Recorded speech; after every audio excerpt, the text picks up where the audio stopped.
Well, hello, everybody, and a very warm welcome to QuickBooks Labs, the podcast all about QuickBooks, recorded monthly, whereas we explore tips, tricks, shortcuts to streamline your QuickBooks experience. I'm one of your hosts, I'm Patrick. I am the QuickBooks chap online, and with me is a panel of experts. Simon, do you want to go first?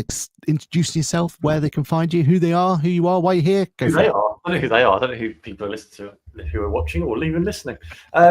Hi, I'm Simon. I am the software advisory manager at Moore Kingston Smith, top 10 firm of accountants. And yeah, you can find me on LinkedIn.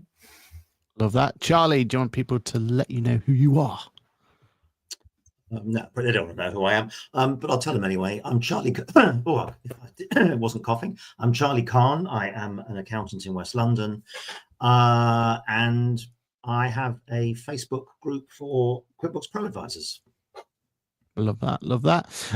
Today's the second podcast we recorded. So if you had a chance, you can see the Ask the Accountant this morning. And we got into some very interesting topics about hashtag AI, when you should be using it, when you shouldn't. But today we have an absolute cracker in store for you for the world of QuickBooks. We're going to have a look at the world of Intuit Assist and have our first taste of it and see what we think of it. And then we're going to do the all important tier list. So for anyone who doesn't know about our annual tier list, we're basically going to go and look at all of the updates that's happened in the world of QuickBooks this year and rank them. Basically, are they a game changer or weren't they very good this year? Before we do that, we'll go and look at a few other years and how they've been. So let's go straight into what's happened in the world of QuickBooks in the US, because some very important updates have come in.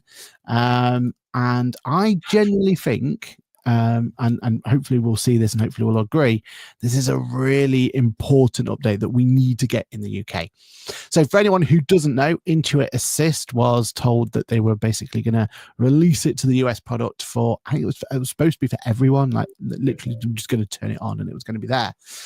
So we've been able to have a little play around with what the world of Intuit Assist. Now, before I do that, actually, there's one other big update that I noticed when I was playing around, and that's in regards to if I go to your company account and settings and have play around in account settings.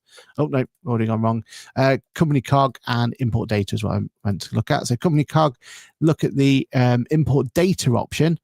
You'll notice we've got a whole new UI and a much better UI. Hopefully we'll agree. They talk about Sage Line 50 being imported down the bottom here from Peachtree, and the opportunity to bring in your QuickBooks desktop directly from here as well.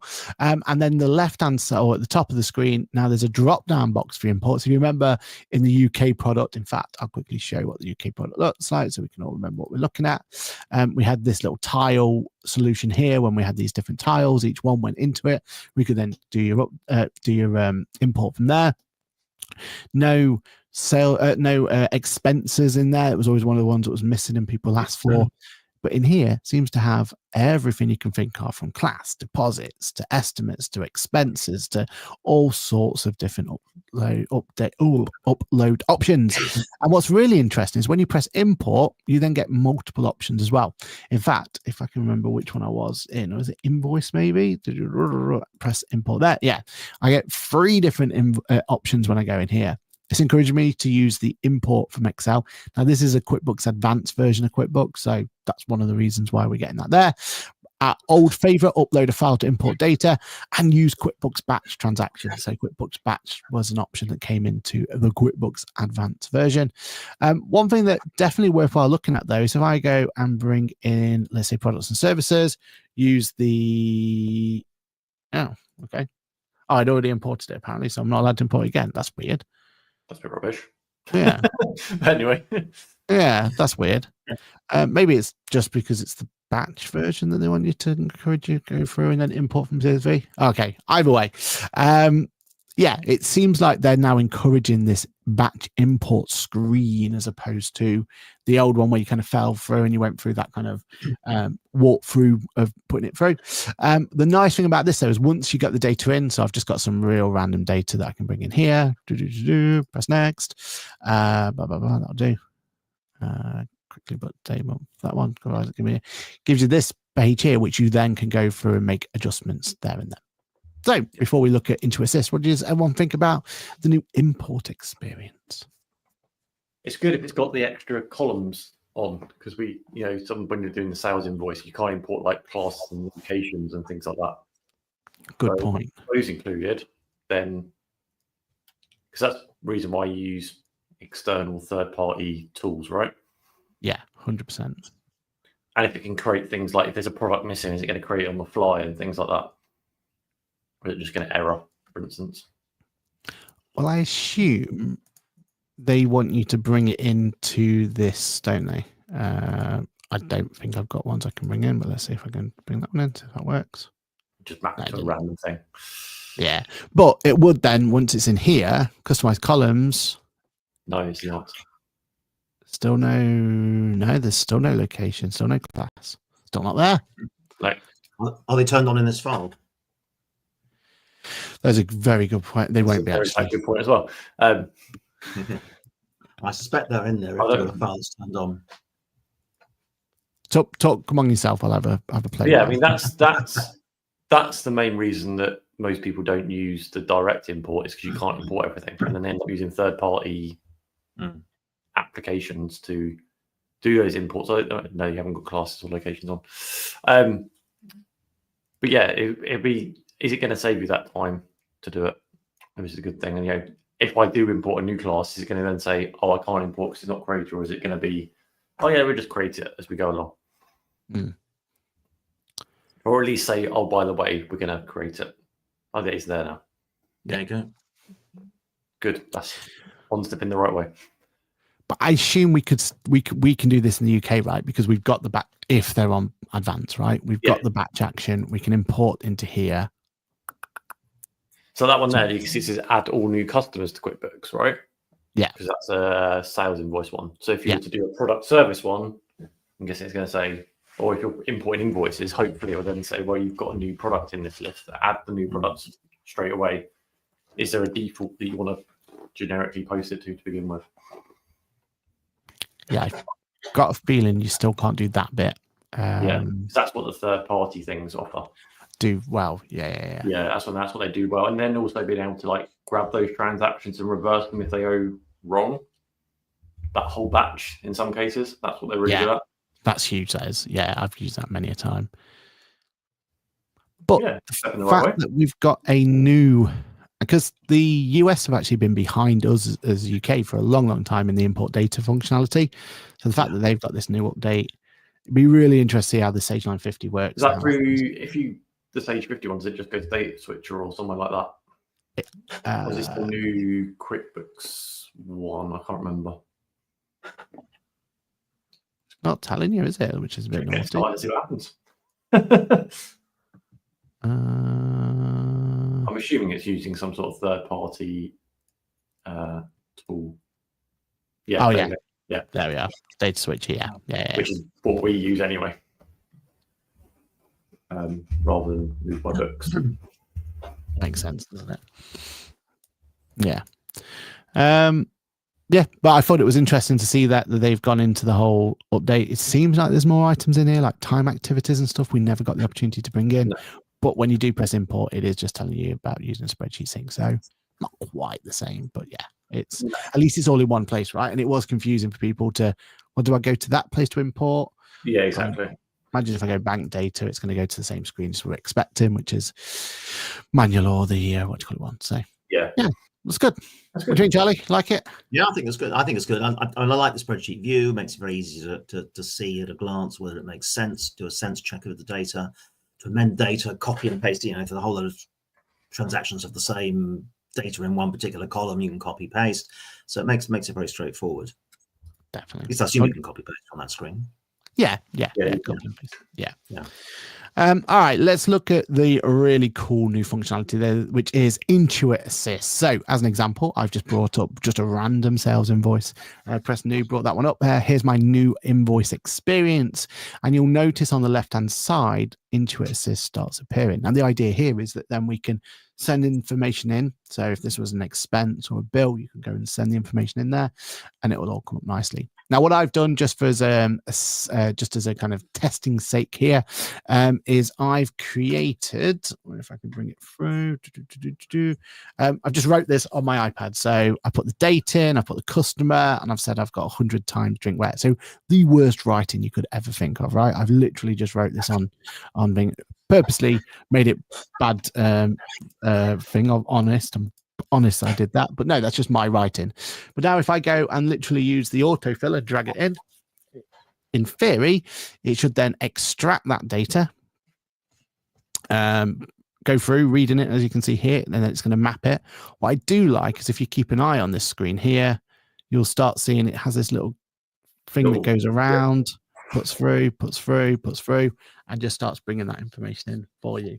So this is using OCR technology, that sort of idea that we've seen before, but completely different in terms of the fact that it's built directly in the product. We're not having to go to a third party to come back again. We're not having to go through here. This is the exact transaction that we want to see. And as you can see, terrible writing, I just dumped it in there and it's extracted those bits for you. What's everyone's thoughts on this one? That's rather nice. I quite like that. I mean, it seems to work. Given that, as I've said before on these podcasts, my view of the way it handles receipts, the way it's handled the receipt capture thing for a while, I'm not impressed with. If this is the beginning of much better OCR and intelligence working together to actually fill things in properly, then I would hope that it would do it on the receipt capture side as well, like this. We'll see that. Yeah, I like that. We'll see the receipt capture in a moment, but the fact they've brought the income side into here and it is literally just writing stuff down. You're going to have clients where this is going to be so useful for, right? Like they can't get away from having to do it on a duplex book or whatever it's going to be, right? You're going to have to figure out your own workflows of how you're going to get that in, but getting the information in there works pretty well. It tells you at the top if there's any information or details needed, but literally, I like my favorite bit is the fact it kind of highlights the bit that it's updating for. You can almost follow it going through. It's almost your sense checking at the time, right? Yeah. If you've got a small business with a few small salespeople who don't want IT, they just want to go out with a notepad and stuff, and they scribble things on a bit of paper, and they come back, and someone in the office just scans all the bits of paper in, or they email them in, however they want to do it, or they snap it on their phone and send it across. Somebody in the office can very, very quickly then, because they can see the original handwritten document on the left, they can make sure that what's entered on the right is correct and fill in the bits it doesn't capture. But do that very, very quickly. I think that's rather good. And the fact it's not a different UI, like it really baffled me for the receipt capture where they were trying to build this new UI to then bring the transactions into the various areas, and it was mapping this to mapping that, different terminology from the both of them, different thing. It was just, it was just frustrating, wasn't it? Right here. Yeah. We're just building the same invoice we've always done, but now we're using a bit of clever AI to autofill it for us. It's interesting because you're on the US products, and yet it's worked out that you're using non-US dates, and it's put US dated. True. I mean, if you put 9th of November, I'm going to guess it would call that 11th of September. But because you're 20th of November, it picks it up correctly, which is rather good. Yeah, that's a very good point. Didn't think of that. Yeah.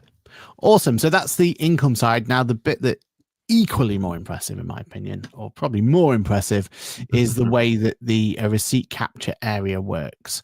So I'm going to go to the receipts area. I got the thing here. Now, my first bit of good news I like is the fact that this new Intuit Assist top that I've got over here, look, this email address. If you think back to our receipt capture, in fact, I might as well just show you so I can exactly what I mean. But if we go back to the receipt capture now, yes, we had an option to be able to import data in, but if you remember it was always had to come from your email address, right? Bit rubbish, wasn't it? Yeah, there's kind of restrictions, wasn't there, in using it and all that sort of stuff. Now, though, None of that. It's here's an email address. We've got managed settings here, so we can edit it all as we want to. We can have a different I expense. just don't think you edit it. You can, yeah. Yeah, That's very yeah. much like dense kind of style. Anything you want there. There's an expense plus a sales one. You can now, instead of having it have to come from you, it's the opposite way around. You can say if you don't want it to come from XYZ, so you can block your senders and put it through from there. And it works really quickly. I'm going to do this off screen just because, in fact, can I do it off screen? I've already killed my email. Let me bring this through. And hopefully I don't show it off to anyone. But I'm just going to email myself a nice little email receipt going through. So I'm just going to go in. I'm sure you've all seen how to send emails before, so I need to share that bit. I'm just going to call it test. And I'm going to attach file, browse this Mac, and I'm just going to pick in a receipt from a place called Cocktail Geeks. And I've just pressed send. So my side, I've just sent in the receipt, as you would expect from sending it in through email and everything else. And then what should happen, hopefully, it is. It's already come through. Oh, I shouldn't press refresh. I'm processing your file. Oh, spelled test wrong. It's extracting that data from there. Doobie. So this receipt should be coming through any second now. Processed. Expecting it to come here. I now can press the review button. And it's created an expense for. Is it an expense? Yes, an expense. Top left-hand corner tells me it's an expense. Take an expense, extracted the date, extracted the category for me, extracted the description, put an amount there, and left it on the left-hand side. Okay, so can I throw my first complaint in here? Go for it. Description says, and it's not read these words, it's worked it out for itself, that it's a receipt for merchandise from the Cocktail Geeks. Yeah. So it's pulled that name from the name. It's not, that whole text isn't on the receipt. So if it knows it's from the Cocktail Geeks, why hasn't it put that in the payee box? Very good question. Which is one of my complaints about the receipt capture at the moment. It pulls the data through correctly and puts it in the description field. It puts invoice numbers in description fields. It puts supplier names in, all that kind of stuff. That for me is such a simple error to fix because it intelligently knows what it's reading. It just doesn't know where to put it. Well, let's give the benefit out that it didn't know that vendor, right? So I've got one more to come through, and I've got a bill from the phone company free. So before because I want to see the whole experience again. So let's go in and put vendor in and just call it free. Don't need to know anything else. In fact, let's tell it that it should be, because this is the bit that always frustrated me, because there's a bit down here, isn't there, where we can now say what our default is. There we are. So let's say that's telephone. Right, purchases then. I would normally put telephone. It's a dummy file. So let's say we want it to be purchases through this one. So I would do new transaction, put a bill in, and all I'm going to do now is drag and drop. So here's my invoice, drop it in, and it should then extract it through. Oh, it's going to know it's free though, isn't it? So that's not really work. Let me try a different way. Let's do transactions, receipts, and let's drag and drop into here. So hopefully me dragging and dropping into here, it'll extract it. I mean, I even named it bills free because it's one of the ones I use. Process and file, doobie. Let's see then. Great radio, this, eh? It's thrilling things, but at least it shows you it's doing something, right, as well. That is true, yeah. Okay, now it's put it as an expense this time. Maybe that's on me. Maybe it's one of those where we remember it.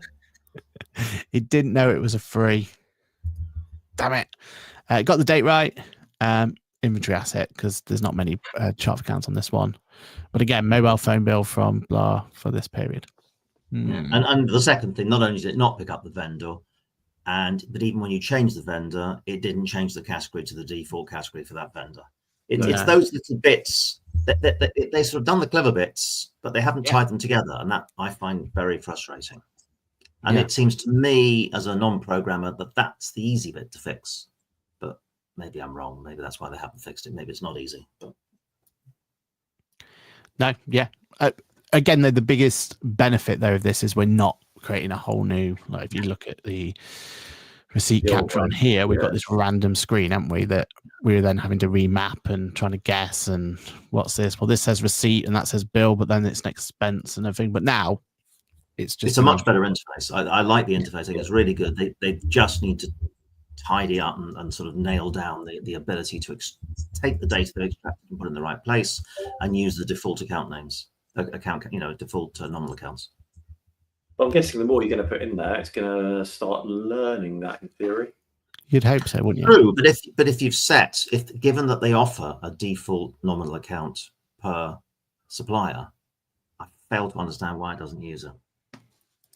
Curiously as well, and I don't know if I'm just being daft here, but it's not putting the transaction into. Where's it posted at? I think it's because it's classing it as a draft and not as. Oh. Let's have a look. Is it just because it? Oh, is it because it's a draft as in. That's It's in there, but nothing. Yeah, it's in the for review section. So now I've posted it. Just out of curiosity, is it actually gonna?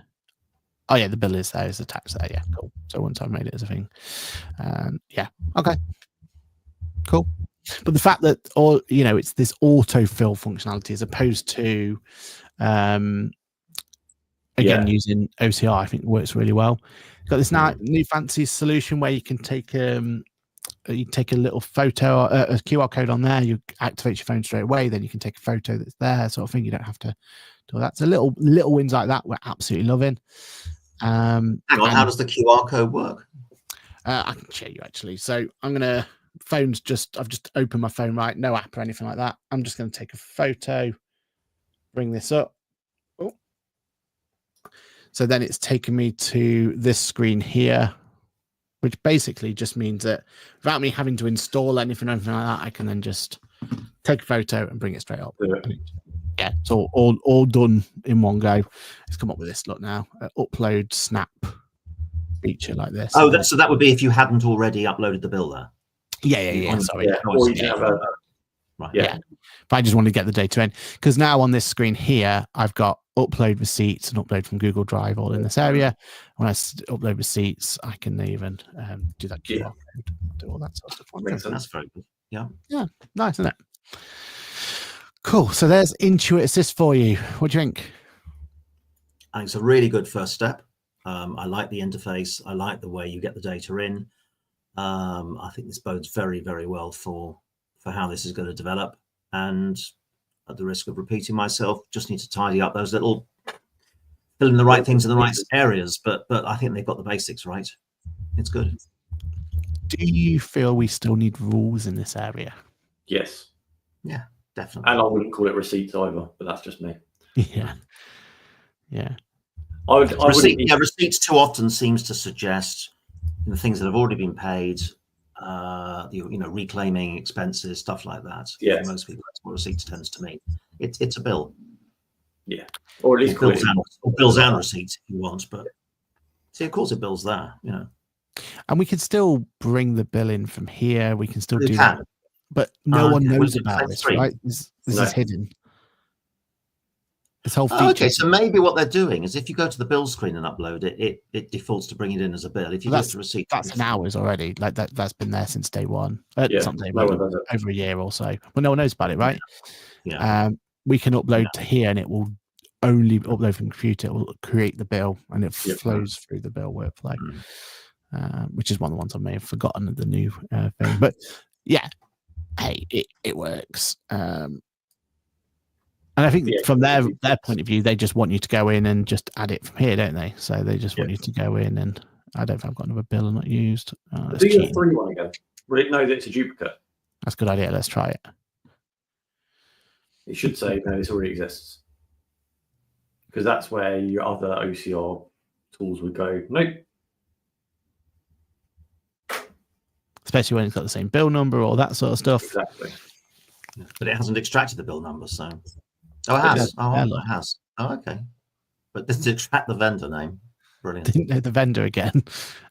There's only one there. Oh, say yes to that, and Then it did okay. come purchases. Then, in fairness to it, but yeah, So that shouldn't let you post it because that bill number already exists. save. No, doesn't care. And if I go to my unpaid now, I've only got 2 bills on there. Yeah. Both exactly the same. Yeah. So that's what it needs to do, that. right? Obviously, you dragged and dropped them in. If you emailed them in, would it? I mean, I'm guessing it's Doesn't make any difference. That's just a delivery mechanism. Yeah. Maybe you haven't got the setting. Have a look at the settings. It's possible you don't have the duplicates, reject duplicates set in settings. It's just it's those little things, though, isn't it? Yeah. I can't remember where duplicate says in there, isn't it? Can't find it, but yeah, I know what you mean. Okay, cool. That's good. Yeah. So there's Intuit Assist. That's all. I think that's what we have so far. I tried to play around with the reporting side of things. I couldn't see anything jumping out to me as this is where the AI assistant element's there. So that's not quite in yet. The other thing that I know they wanted to bring in was how to chase invoices, right? So if I went to this invoice here, and let's just make this really, really late. Let's just put this start of the year.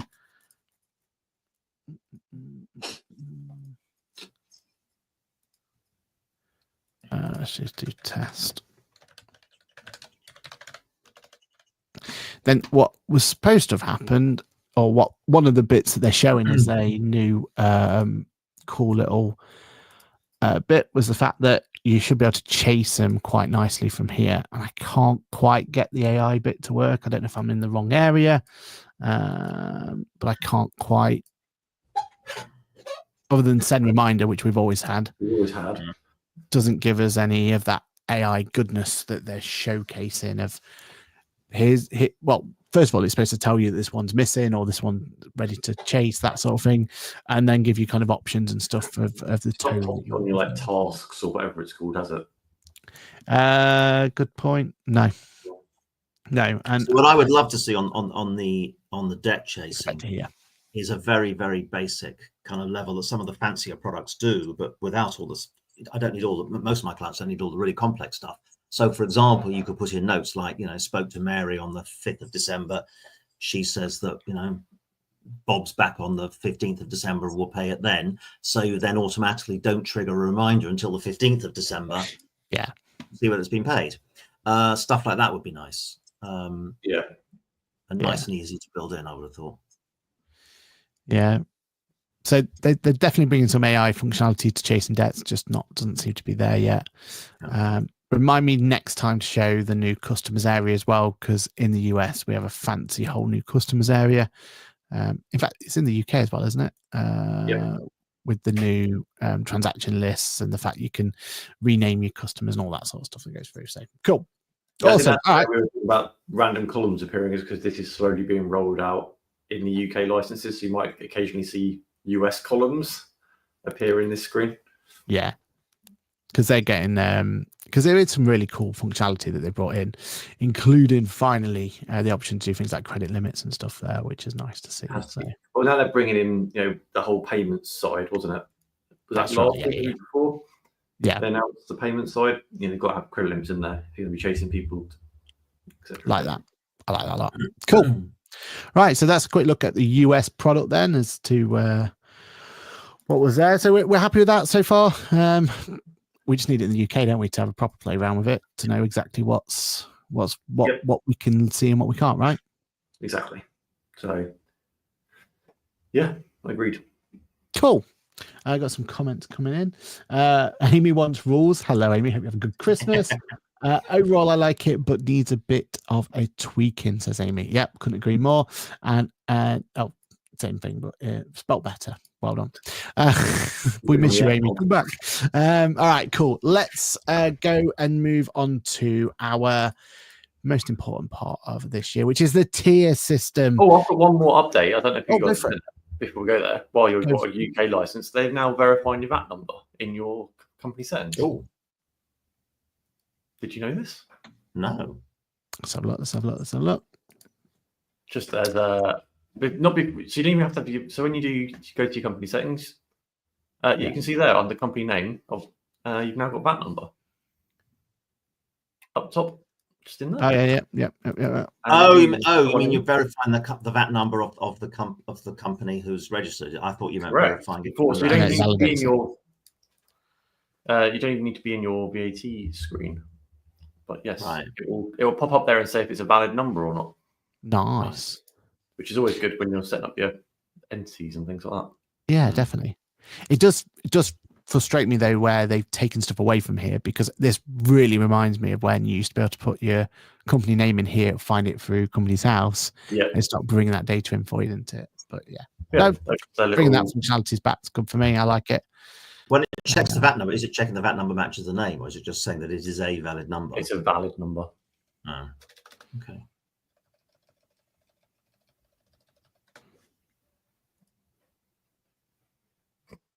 That was a new screen. Yeah. Don't put 10 zeros and you break it. There's your tip for this week, this month even. Yeah. For some reason, like 1, 2, 3, 4, 5, 6, 7, 8, 9 though. So maybe that's your way to get through it. But yeah. Anyway, cool. Oh, nice. That's a nice little update, isn't it? We like that. We like that a lot. Cool. Nice one. Sorry. And yeah, this now.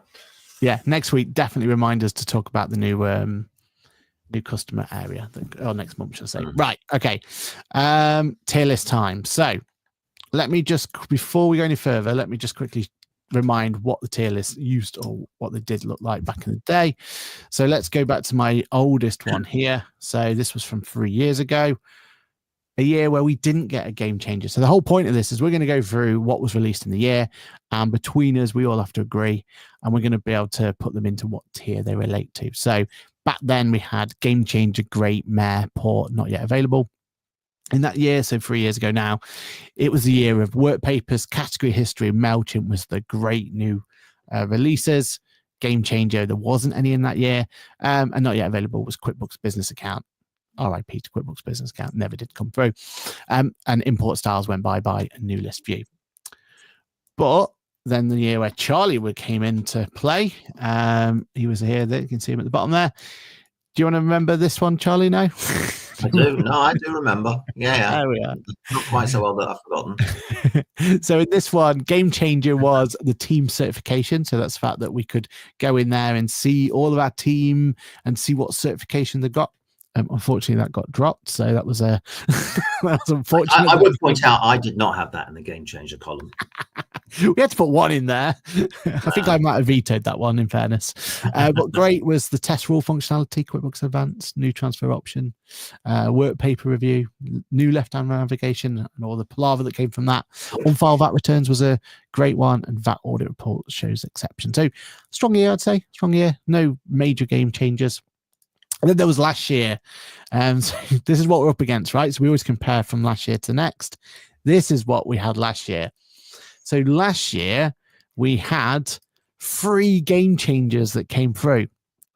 Accounts production, Pro Tax, QuickBooks Bureau Payroll Bureau. Oh, no, QuickBooks. It was Bureau Payroll, wasn't it? Yeah, that's how it should have been. Got that the wrong way around. I could argue that QuickBooks Bureau Payroll didn't quite make, or shouldn't really be in that game changer anymore, based on what it happened. Accounts Production Pro Tax, we love the product, but it's not seen enough love, I don't think, to kind of maintain that if we're going to do this again. But it was a strong year. We had bank to bank, we had Starling Spaces, bank app to app. So that was the idea that on your phone, you could quickly reconnect your bank. Brilliant for clients. Bank statement import. Not sure where that actually went. I've still never seen it in the actual wild. Actually, I've never seen it happen. If you've got a Lloyds Bank, you can connect it, but then Train QB, which I like, but I don't think it was a new bills. That's that new bills workflow we were talking about just then. So it was a year ago that came out. And then another strong year was all this. What we hope to get some love. So remember, this one was update to the dashboard, QuickBooks PM, and the fixed asset register. So this year, what tier have we got to play with? Let's see if I can zoom this in actually, because it's way too small. So I've changed the names a little bit this time around. We've got now Game Changer. We got MRP, which I'll talk about what that means in a minute. MVP, and Needs Love So let's hopefully it gets next year, right? They're the categories. MRP though is make minimum. Oh god, I forgot now. let me go back to my notes. It's So, no different to IC's MRP, so yeah, go for it. So what it was this was Ted Callahan. He's done so he's the guy who was on stage at QuickBooks Intuit Connect. QuickBooks have released a new podcast, and on that podcast, a really good podcast, highly recommend it. But they were talking about this, and it is minimal remarkable product. So he doesn't want to release ever again a minimal viable product. This was his words, and he's head of product and everything else for Intuit, for QuickBooks. He never wants to release a minimal viable product ever again. He only wants to release minimal remarkable products. We've got to hold him to that accountability. And now it's a bit unfair on this one because he's saying from now on in, but we can kind of start. And he said that in October, right? So yeah, exactly. So these are the updates I've got now. I think I may have missed for some, so apologies if I have. Quickly just went through. But let's start from left to right. So the first one that we're going to have to decide where we're going to put it is QuickBooks Practice Manager Holistic View. So if everyone can remember, QuickBooks Practice Manager was released last year, but this time around, their big update for this year was that ability that you can go and see basically the overview area in QuickBooks. Does anyone want to kind of see what it looks like, or do you need reminders of it, or we're all happy with it? I think it's worth we should remind people that are watching. Yeah. Let me put it over here. This is the closest I can give you to a reminder of it, just this one here. So the idea is we're in practice management with this point of view. I've gone to a client and it's giving me these areas here. So it's bringing in that business overview, what uncategorized expenses were on it, what transaction volume was there. I think as well, it gave me a bit of financial overview, told me some profit and loss, put some accounts receivable in there and put stuff in there. So that's what we're talking about here. We're talking about this idea of making that practice manager far more useful, bringing it in and everything else. So what does everyone think? If we were going to have to rank that one, are we calling this a game changer? Or are we calling this a minimal remarkable product? Is it good? Is it a minimal viable product, or does it need some love? Therefore, for next year. Well, I mean, I don't use it, but from what you've shown, I would say that's probably good. I wouldn't go further than that. So first thing from Charlie is a good. It depends what you use. We do use QuickBooks Practice Manager, and it depends what other fields you've got in there, right? So, and what you're comparing. So that those transaction volumes is great because then you can go, right, we've quoted on, we're doing 100 sales invoices or whatever. Yeah, it depends how you're. If that's what kind of things, metrics you're judging those against. So, it's either good or MRP, right? Because it's sourcing that data where our team might not be doing the bookkeeping day to day or whatever. They can just go and go, I'm going to be in practice manager anyway. Every second of every day I'm in there. There's my information. I haven't got to go and log into that client's QuickBooks to get that information. So it's between good and MRP. I think previously we had that information in Dex Precision across. Yes, good point. Well, did you get that though? I don't think you ever got that though, did you? Because that was always hidden. No, we did get activity stats. But you couldn't get access to client review, right? Like this client overview has been. Oh no, you wouldn't get. Never appeared on an API, has it? No, but you get the number of transactions and you get all that sort of stuff. Yeah. So you didn't get they had issues with like the banking side, like showing where like things have been reconciled. But you got all that sort of those sort of things, but it's now just all in one place, right? In the client manager, where you don't have to, which teams should be in there every day, every minute anyway. Makes sense. Yeah. So, I know we're kind of arguing between if it's between these two, right? Yep. I don't think it's a game changer. No. And it's definitely better than a minimal product. We're happy with that. It's clear that far. Definitely. I could argue it needs more love. Yeah, my reason I can't. That's more not the holistic view. It's more QBPM needs more love rather than just that specific thing. That is very, very true. Because I think for me, what I'm struggling with is what they, like you said, what did they do with it? Like at the end of the day, all we've done is we've added this data to it, and that's it. Like, where's my opportunity to highlight when there's someone, like you've said there, if it goes over or something like that, like put a rule in If you place. scroll up that screen, where you had all the transactions and things like that, Yeah. it's go right. Yeah. So here you go. Well, cool. We've got sales receipts. 10. What was our custom thing that we quoted for? Yeah. Giving my variance and things. Or like what was it? What was it compared to last month? There needs to be something, right? Exactly. Like at the moment, it's just numbers, and it's great that we can see it. Trends, because that was the whole thing. It's locked at that time, but it also depends when you're doing that information. All those sort of things. Yeah. We just need something. We need something there to do something with it. The fact they're bringing that data in, fantastic. Yeah. But we just need to do something with it, right? Right. Okay. I think good's the right place for it, isn't it? Yeah. Cool.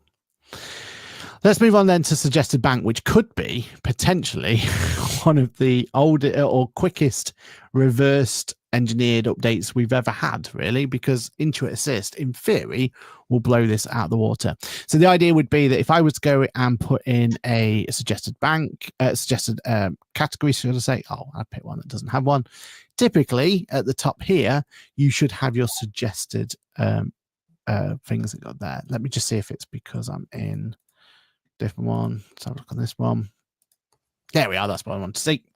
So it's read the transaction. It's looked at the transaction for you. It's given access to all your accounts if you want them, but it's also giving you some suggested one that it believes it's going to be correct going from there. So that came in this year. First of all, thoughts on the feature? Like it, not like it? Works, not works? It's good. I would have, that's the sort of thing you'd end up creating a rule for, right? Anyway. So that's it. The rule, kind of like if they've been using QuickBooks a while, you'd expect there to be a rule to post whatever that is anyway. But for people who are doing their own bookkeeping, like the business owner, having those suggested ones, I think it's really good. Yeah. Charlie, like it? Yeah, I mean, I think this needs to get better, and Intuit Assist will make it very much better. Yeah, Intuit will just completely replace this. Interestingly, there's a really nice little feature in that product I mentioned from time to time, Right Tool, the browser extension, where a little red link, and the red links are the things that Right Tool adds in. You click on it, it brings up the pay history, and opens up a new window that's really useful of all the times you've paid that supplier before. In a separate tab, it brings up, which is a very nice little feature, which doesn't help if you're paying somebody for the first time. But if it's somebody you pay occasionally, but you can't remember for the life of you who on earth you allocated it to before, it's a really useful feature. So a bit like the categorization history that I've got on screen, a little bit like that. Which people don't really know about and don't use. It was completely like, and I think, so one of the key things, you have to have a supplier or creditor against it. So that's the only time it'll appear. And then it will basically tell you what you last used and when you last used it, and you go through from there. Oh, okay. And they've added that recently, then I'm guessing. Maybe they're copying Right Tool. I mean, it was on last year's tier list. Oh, was it? Oh, okay. Oh, well, there we go. I think it got to great, maybe something like that. Okay, well, that's nice. Yeah. Cool. So suggested bank then, or suggested category, I should have said, really, not suggested bank. Where we want to put this? Good, but it's being usurped, I think. Yeah, it's going to get nerfed pretty quickly, isn't it? Charlie, any arguments? I would agree. I mean, it's you're on the wrong one there. You're clicking the wrong one, but you want to take the other one. Is it before or after holistic view? It could be good or MRP, but it will drop down once we get some more intelligence in the product. Cool. And do we like it more than the holistic view or not? I was what you mean. I think more because it's going to affect the end user more. Yes, I agree. Yes. Cool. All right. CIS updates. So the big update this year was the fact that we were able to, if I can find my CIS area. In fact, can you do it from here? Can't remember if you can do it here. There's the opportunity. View returns, and then you can send multiple of the returns off at once. So you go down and you can click and send them all off at once, instead of where you used to have to go through individual ones and you had to go and send them one by one by one by one. Yeah, that was the update, and we were waiting for an update for CIS for such a long time. I know Amy was dying for an update for CIS, right? It's his her baby. Yeah. It's here. It's live. What do we think? MVP, minimum viable product. Yeah. Yeah, it has to have that, right? Yeah. I'm not arguing at this point. I'm just that's No, what I think it has to. Those are the features that it has to have to be a product. Yeah. So Is it no better? It's no better than Okay. Yes, it's better than what it was before, but it's still that is what it required for it to work. Yeah. I'm sure if Amy was here, she might add something else. Yeah. I mean, she's in the comments typing away furiously, I'm sure. Amy, what do you tell us what you think? Do we make it better or not? Charlie, what do you think though? Like, do you say I don't know. So I'm one of the few Oh, accountants. I've never even seen a CIS return in my entire Right, life, so I have absolutely no idea how they work. Never done one. Don't have any builders. No, nothing like that. Yeah. Okay, fair play. I generally thought this was a really well received update. I would argue it needs to be good or you know, it needs to be in the good column over MVP, but I'm happy to leave it MVP. My argument for it is because it was such a quality of life update, and it should have been there since day one, right? This should have been there. That's my point. It should have been there since day one, which is why it's MVP. Which is why you pointed to MVP. Agree. Yeah, I get that logic. I was just hoping for more when they started talking about CIS. I was really hoping that this is the time that they're really going to just nail that workflow, because it's still, the workflow is great when it's working. And if you sit down with a client and teach them through and through that you have to go and create this customer, and when you collect the customer and or the supplier, and you have to tick the box and say that they're thing, and you go through all of that, it's great. It works really well. But you still have to go through all of that element to it. The other downside at the moment, I believe, with the CIS, and I'm sure people would tell me if I'm wrong here, still doesn't 100% work when you post directly from the bank as well. So if you're just using the bank to post it, put it through there, you're not quite getting the same experience. And for a lot of the clients this is aimed at, that's the only time they're ever going to do it. They're going to pay someone through the bank, they're going to go in the bank, they're going to allocate that it was a CIS, and they just expect it all to work from there, right? Not having to create an expense or a bill and then match the bill and then it all goes through and all that sort of thing. So yeah, I think I would personally leave it as MVP as well. Kind of talk myself out of that a little bit. But yeah, if Amy wants to shout up about changing it, then I'm happy with that. All right, the next one was Payroll Core. I think it was Core anyway. Have I got the, because even I can't remember the naming structure now. The basic one. But it is called Core now, right? Yeah. It was basic. It's now Core. Yeah. Okay. I can't remember what's on this dummy client or not, but it looks like I've got no payroll on this one. So great. So that's one of the reasons why. Oh, there we go. No, I had QuickBooks Advanced on this one. That's a shame. All right. So Payroll Core got released, got put in to the world. We can definitely see that Payroll Core is something that will be a benefit later down the line, won't it? Because they're able to, it's a new platform, they can add extra to it. They've already added things like automatic add-in through it and everything else. So ignore what's on my screen now, because that is the wrong payroll product. But how do you think Payroll Core itself, Payroll Core, yeah, I got it right, Payroll Core has been received, and what do you think it is at this moment in time? Charlie, I'm going to start with you on this one. Well, I used the old basic payroll some years ago, and then moved them all up to the advanced one. And that's the product I now use for all my payrolls. I don't know why they have two products, why they don't just have a bit like, you can start from QuickBooks Simple Start and move to Essentials Plus and Advanced. Why not have one product that starts off at a slightly cheaper price for some of the basic product, and if you want to add in things like P11Ds or add in things like, I don't know what features the core one is missing, but add in those features, then you pay the extra to have those features in, but use the same product so you can move up and down the tiers as you can with QuickBooks would be my suggestion. As they do in America, right? Because the second you decide, oh no, the core's no good, I've been using core for 3 years, I need to change. Well, there's no reason to move to QuickBooks Advanced Payroll unless you particularly like it. If you're going to switch, you could switch to any payroll product. Yeah. But if it was in a tiered system, the advantage you've got is you've got all your history, your clients' employees can, if you move up, they've still got access to all their old pay slips and P60s and all the rest of it. I would encourage to have one tiered product would be my advice. Yeah. And which is what they got in America, right? So this is exactly what they have there. Yeah. But for us, we've got that tiered system because we've got two different products. One provided by an external source and one that they built themselves. And Payroll Core is their own built one. And Yeah. For what it's worth, I think functionality wise, especially for that first, if a client's doing it themselves, there's probably not a better product in the whole of the payroll solution for a client to do their own, because it really does hold their hand and it pushes them through and all that stuff.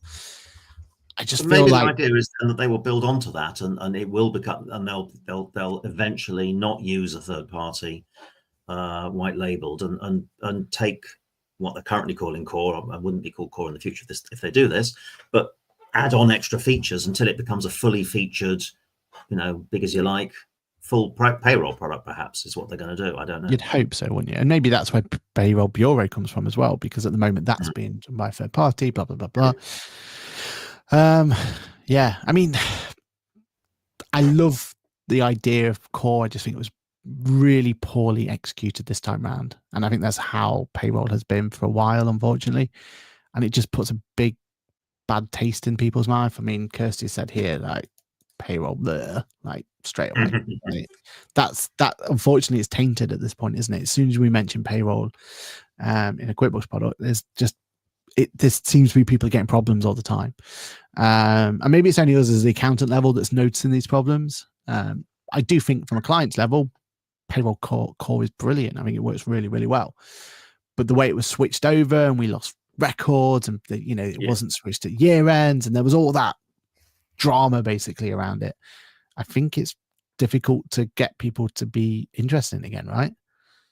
I mean, when they moved some years ago, when they moved from, I forgot what the product they used to use before they had the current third-party product.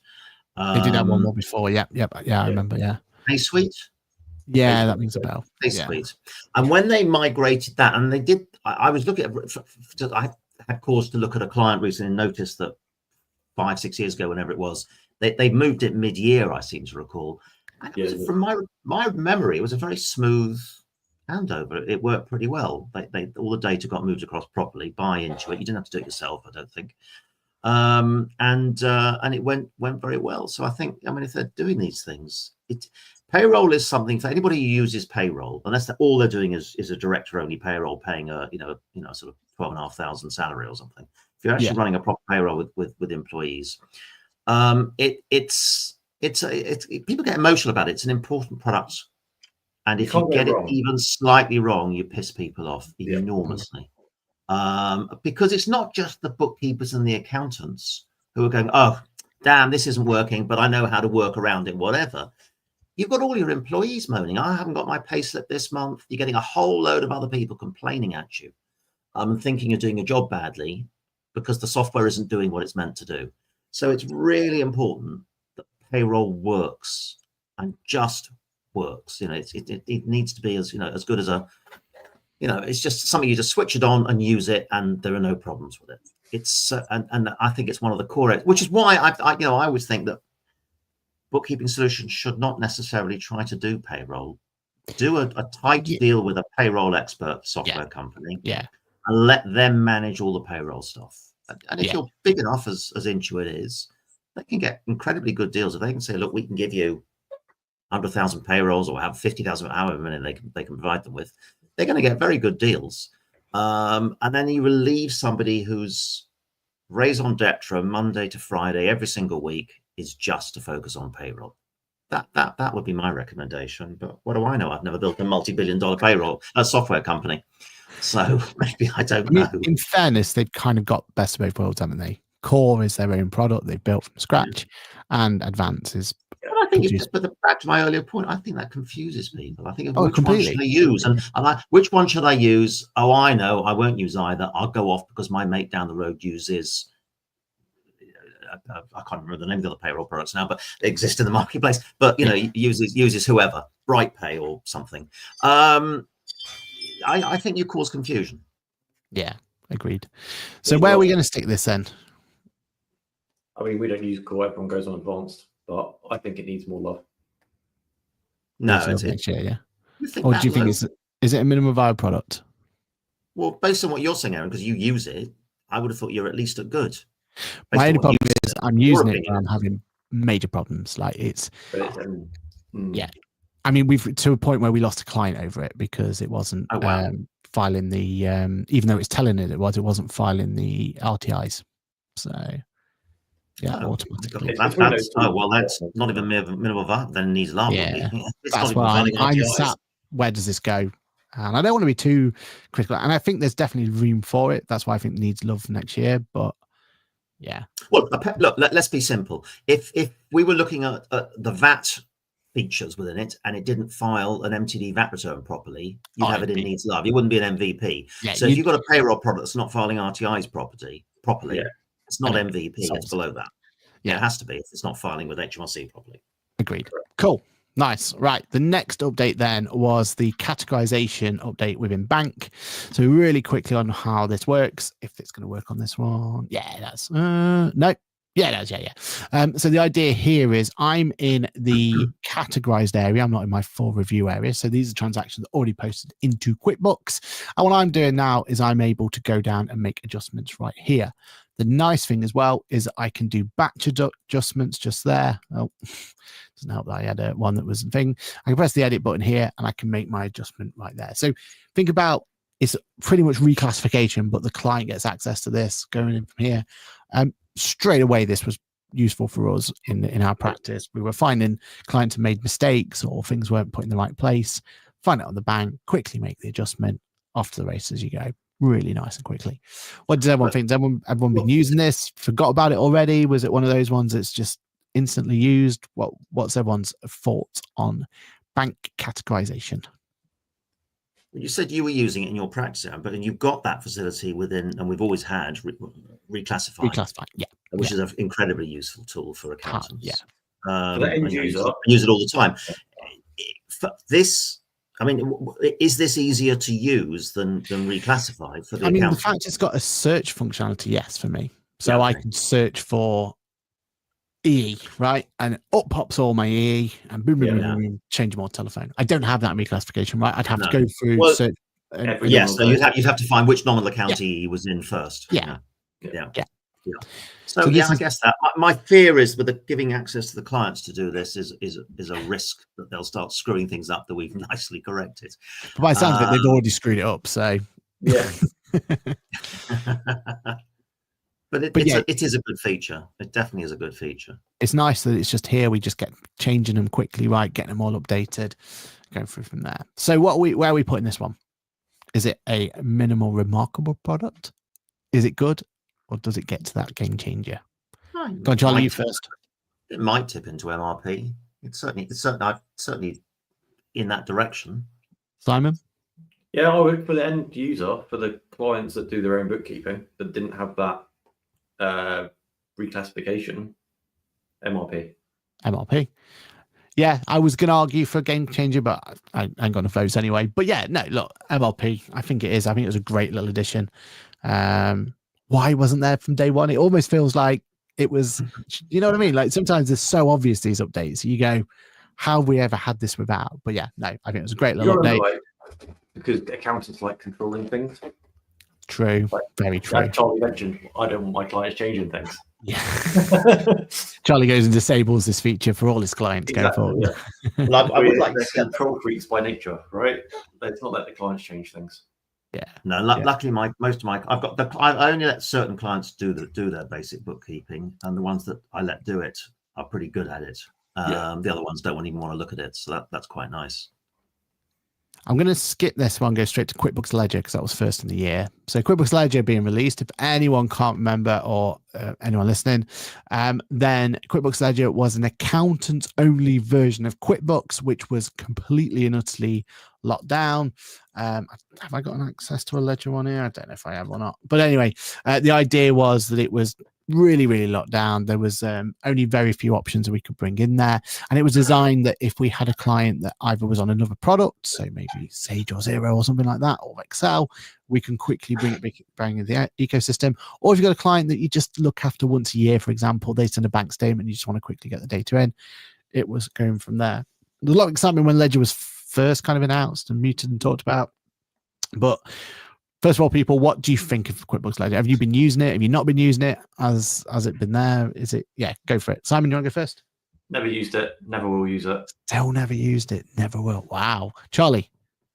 I haven't used it, but I remember when some years ago when I had a few clients on Xero, and I was at some Xero conference, and they released. I think they had two. I think they had a thing called Cashbook and a thing called Ledger, which was similar but different. I can't quite remember. They had it from the moment they released, right? There was Xero Ledger for years. And I saw value. I absolutely saw value in it back then. I thought, oh, wouldn't it be nice if QuickBooks did this? Yeah. But that was before the bank feeds were good. That was before we had automation. It was before all these other things came in. And I absolutely see value for it for certain clients, for certain accountant practices, bookkeeping practices. I'm not sure I see value in my client base for it. Okay, that's fair. I see value if you are a QuickBooks only practice that wants to use work papers or CT, but where we're not, right? Yeah. So I have only, a bit like, we talk about Xero had ledgers, don't have any of them either. You know what I mean? Because they're not that's not our wheel space kind of thing. Yeah. But an accountant does have, but then they have the one-off client that's on another solution that can go, oh, I need to just bring that information in. Then it makes perfect sense. I would counter that slightly. Because what you're saying there, Simon, I know Aaron, you use it for this purpose, is what you really want is a really cheap license that you could put a year-end TB into. Yeah. And now that they've got, or they've had for some time now, work papers, and that they have, you've got ProTax and you've got accounts and all the rest of it. I think there is value in them offering an even cheaper license where all it can take. It had no transactions. You just put in a TB, and you could do monthly TBs if you want month and stuff like that. If you want to do stuff like that, but I think there may be some value in them doing that. So it's not a bookkeeping product. It's simply a way to get a TB in at whatever dates you want. So you could then run post TB work now that they have a post TB product. Okay.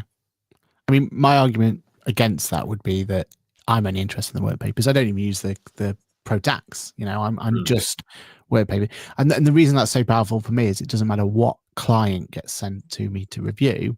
I know I find it in QuickBooks. We even have links now. So they click on the deep link straight to that client, straight to that working papers. I review that working paper.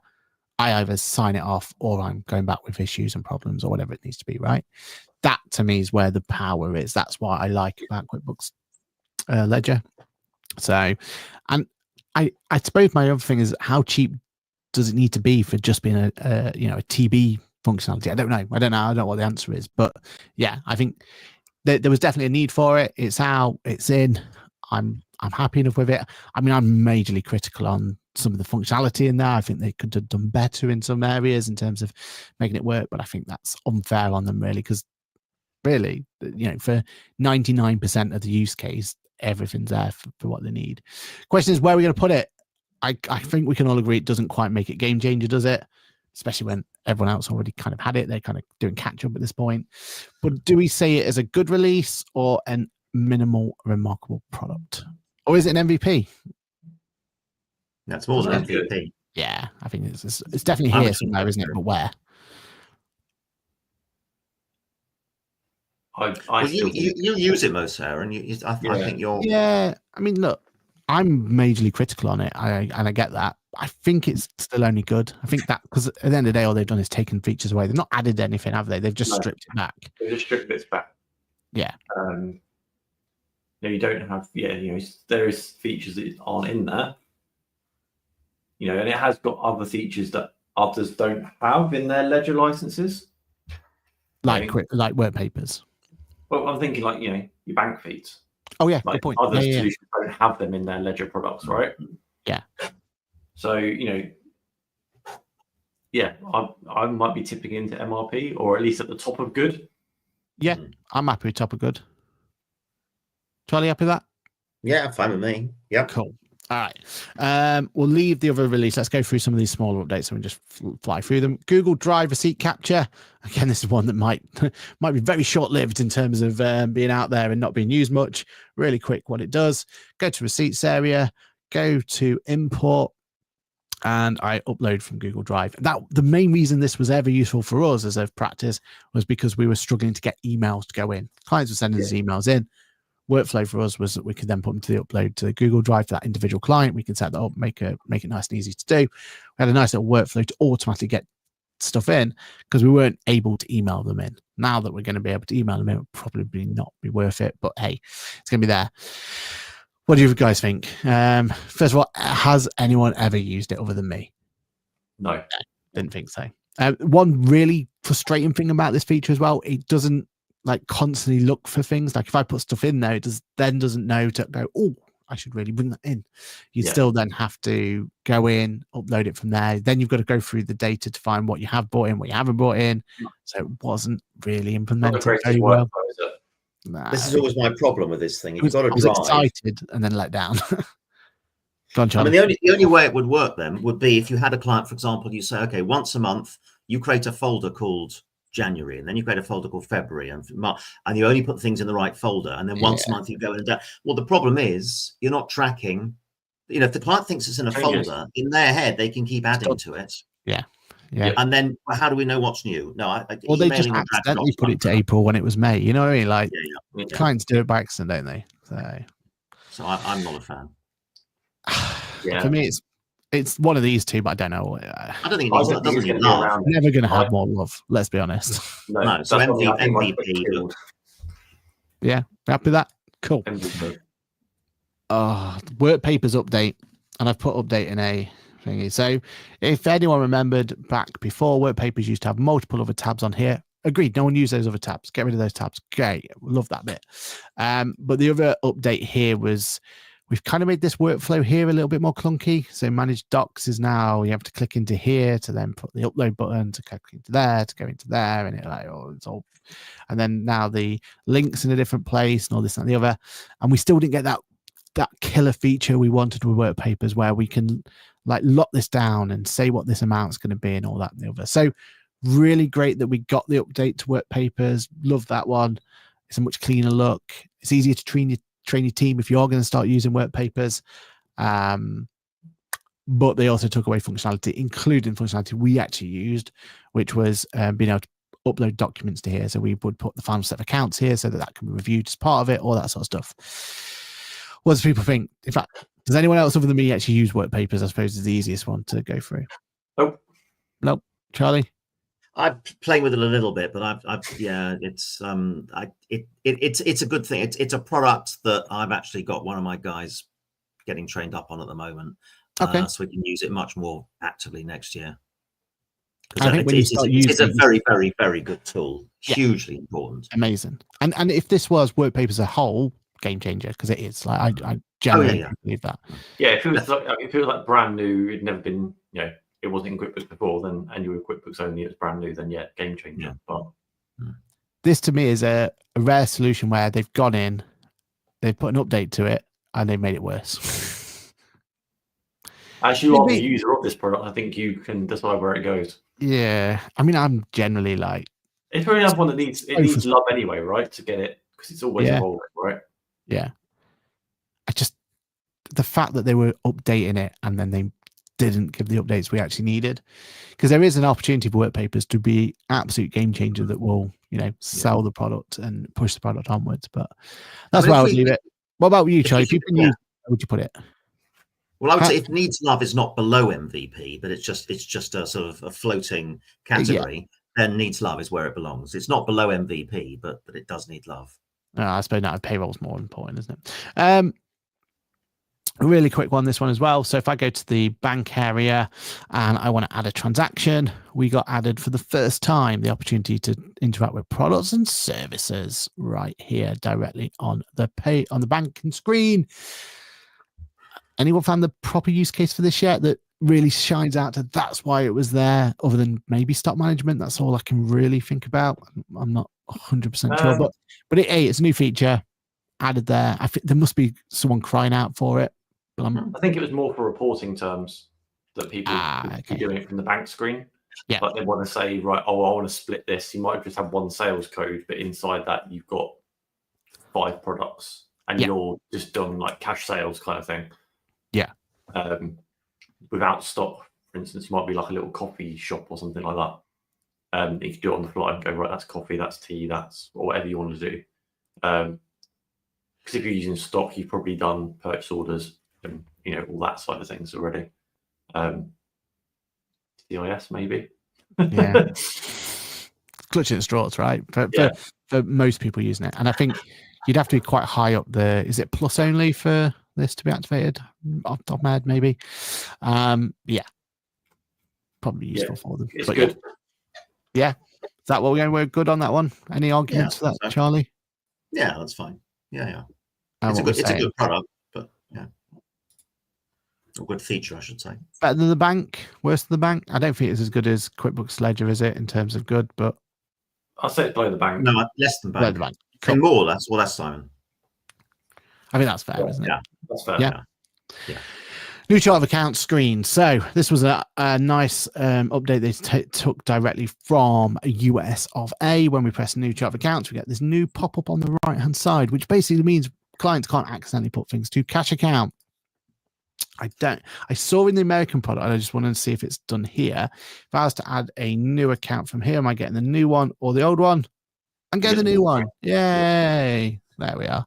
That's good to see. So new chart of account. Where are we thinking? Top of good. Top of good. Didn't get to the minimal. Right. Always top of good or bottom of MRP. Yeah. Charlie? I put it MRP. Bottom MRP? of, but yeah.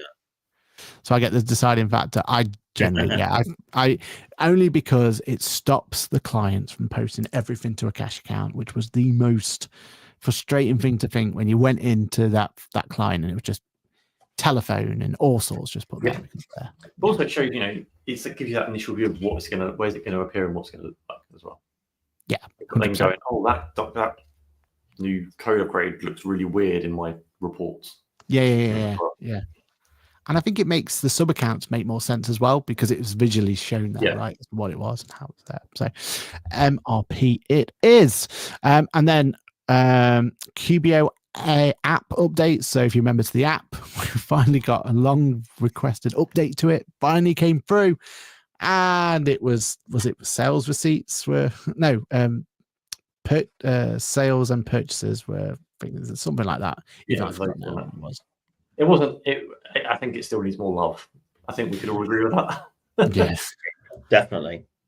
The app for me could be so powerful. It could be so good. But I don't use it because every time I look at it, it doesn't even give me some of the basic stuff that I would want. I really think the app absolutely needs love next year. Is it more or less needed than work papers? I think the way that it needs much more love. It's the top of needs lots of love, I think. Yeah. So even before core payroll. The update was, just so everyone knows, was products and service details, and you can now track quantity on hand right from the app. I mean, it claimed that, but we even struggled on to show that actually happening. And then finally, the big release of the year, in my opinion, QuickBooks Sole Trader. So the idea here is a whole new version of QuickBooks to replace QuickBooks Self-Employed. It took the best things from QuickBooks Self-Employed by making it really straightforward for your client, and it put the best things of QuickBooks Online, making it really good for us as the accountants to do it. I have been so excited for this product, but also so critical of it. But I think I'm in the minority about being so critical, right? I think I'm just being uber sensitive on why doesn't it do this? Why doesn't it do that? Why is mileage not there? Blah, blah, blah, blah, blah. The scary bit or the exciting bit, depending on what camp you on, is the whole AI categorization side of things. So the client doesn't add anything to QuickBooks at all. They literally upload their file and it's automatically categorized. That's either the best thing you've ever heard or the scariest thing you've ever heard, depending on what side of the camp you're on. But yeah, I think it's big release. I would put it game changer, even though I'm really critical of it. And I think there's some flaws in there that needs addressing sooner rather than later. But go on, argue between you. Who wants to go first? So, Simon, in fact, have you even used it, Simon, ever? No, I don't plan on it. Well, we looked at all of I know ours. the wrong type Even of if we do clients we want. outsourcing, no, but even our sole traders will be VAT registered. So Yeah. going to be on the bigger version. They'll be on the VAT registered version of QuickBooks anyway. So Yeah. it's kind of irrelevant for us. But as a product, I can see where it is useful. You know, if I took all the clients and talk about friends and family and things like that, then it would be a product that they could use. Yes. Yeah. But obviously we've sat on this and gone through. Oh, we think this should be better and this could be better. Sometimes I do feel like we're overcritical, right? And we're overcritical because yeah, we see lots of different things, right? So yeah. But you put it in front of a client, it's almost magical to them, right? Yeah. Other than the receipt capture being completely gone backwards, but hey, yeah. Well, yeah. Charlie, what do you think? Remember, it's before Charlie jumps in. It is leading up to that 2026 or whatever it is, isn't it? It is. But if we're going to go, is this a minimal viable product or a MRP? That's where the argument can kind of come in, right? Like, did they actually release a remarkable product? That can be argued. Charlie, you were really excited about this, right? Like, this was big news for you. Have you used it? Yeah. Yeah. So I think the concept and the basics are game changer. Yeah. But my God, does it need more love? Oh, really? Yeah. It doesn't really. It still requires too much work. It's you can't quite tell. I don't know. It doesn't fill me with confidence. Basically what I want is a product where I can get the client to do the basic stuff themselves. Yeah. And then we will go in and spend a short amount of time reviewing it. So I want to put up a report. Okay, let's see all the transactions in this nominal heading, and the nominal headings, by the way, should just be linked to whatever's on the tax return, nothing else. If they need anything more complex than that, then they should be using a bigger version of QuickBooks. Yeah. This is just a tax compliance tool. It's all about MTD.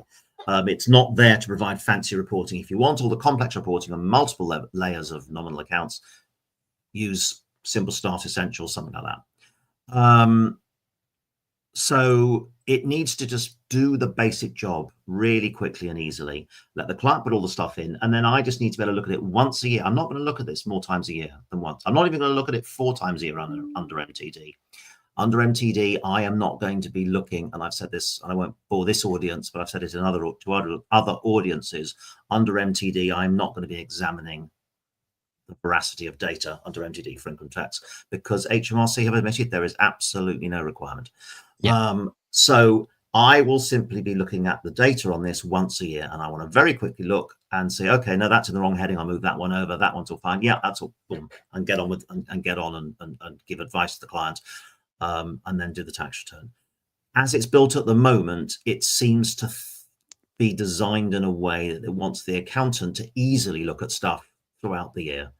Not for the fee I'm charging this type of client, I am not looking at it throughout the year. I'm looking at it once a year. Cool. So it's a game changer. I think it is absolutely going down the right path. They've done the basics right, but they got they've got what is it, 15 months or something. It needs love, and I have no doubt it will get there.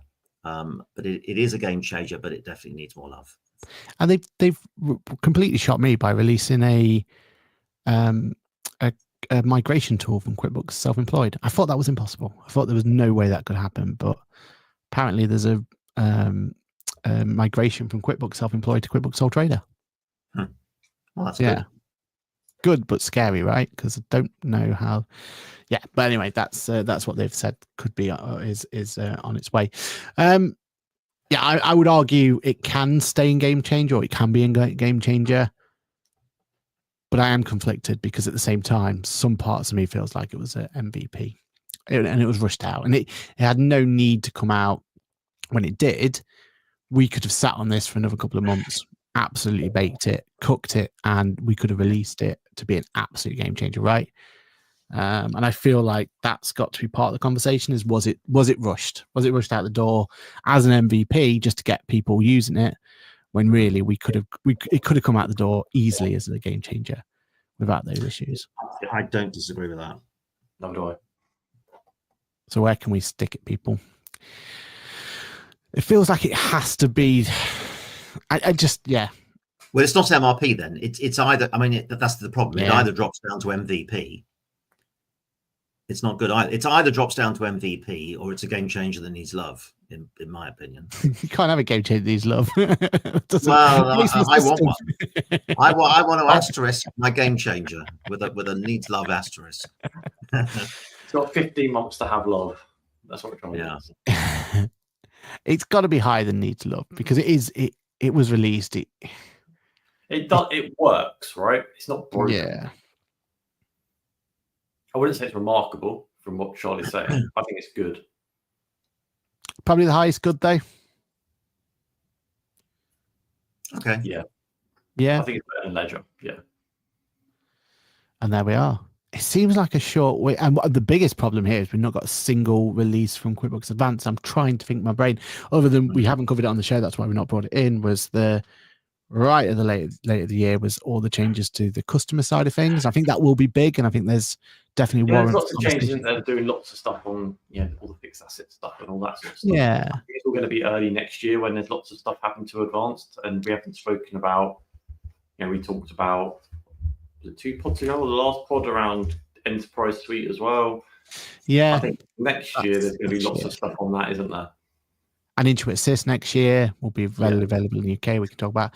I just feel like this year, where was the QuickBooks Advanced stuff though? Like, where was that it? would have gone into, if it was there, it'd just been in needs love.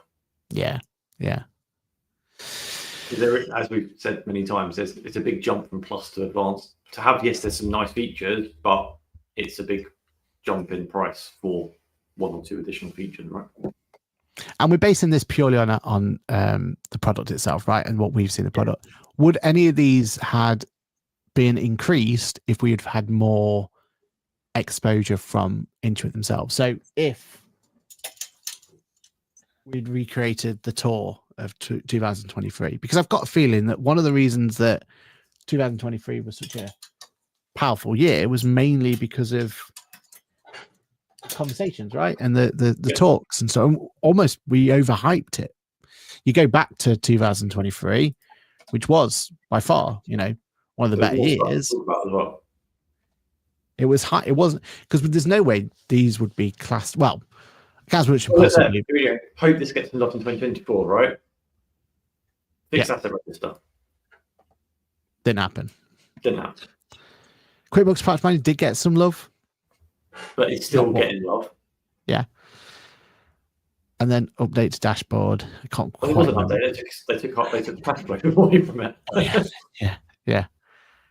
But if you're going to put these in game changers now, QuickBooks Bureau Payroll definitely doesn't. It was overhyped, right? And it underdelivered, unfortunately.